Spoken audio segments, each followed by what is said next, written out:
Welcome to Research Recon, powered by Rehab Renaissance. Each week, we break down one study and pull away the takeaways that matter, the kind that sharpen your thinking, guide your treatment, and elevate how you coach. Focused, practical, and built for clinicians who don't have time to waste. Let the recon commence.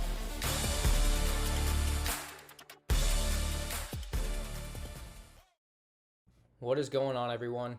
Today we're going to be diving into volume and frequency when it comes to muscle hypertrophy as well as muscle strength. This meta-analysis of 67 studies and 2,058 participants provides strong evidence on how resistance training volume and frequency influence muscle hypertrophy and strength. A key innovation is the use of a fractional set counting method, which weights indirect sets, example synergist or non-specific exercises, as half sets and offers more accurate predictions of training outcomes. Higher weekly set volumes lead to greater hypertrophy and strength gains. The returns diminish, especially for strength, which plateaus around 4 fractional sets per week. Increased training frequency has minimal impact on hypertrophy when volume is controlled, but shows a modest benefit for strength, also with diminishing returns. These findings support fractional set counting as the most precise way to guide training dosage. Here are the key findings. The fractional set counting method, which treats indirect sets as half sets, was significantly more accurate for predicting hypertrophy and strength gains than either total or direct set methods. Muscle hypertrophy increases with higher weekly set volumes, but each additional set yields smaller gains, showing a clear pattern of diminishing efficiency without a defined upper limit. Strength gains also follow a dose-response relationship with volume, but plateau around 4 fractional sets per week, beyond which additional volume offers minimal benefit.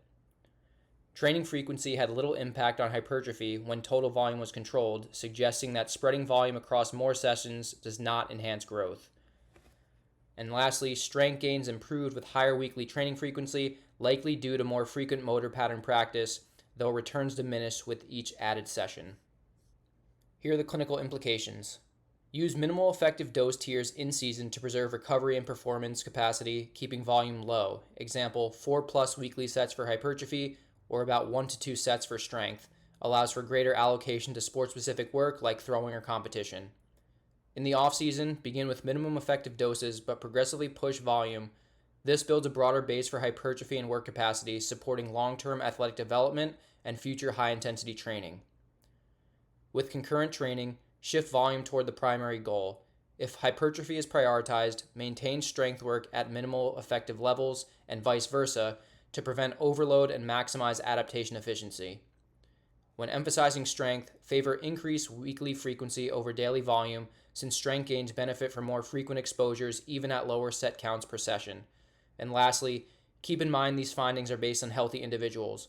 Volume efficiency tiers may differ in rehab populations, but they offer a useful starting point when designing returning to training protocols. Thanks for tuning in to Research Recon, powered by Rehab Renaissance.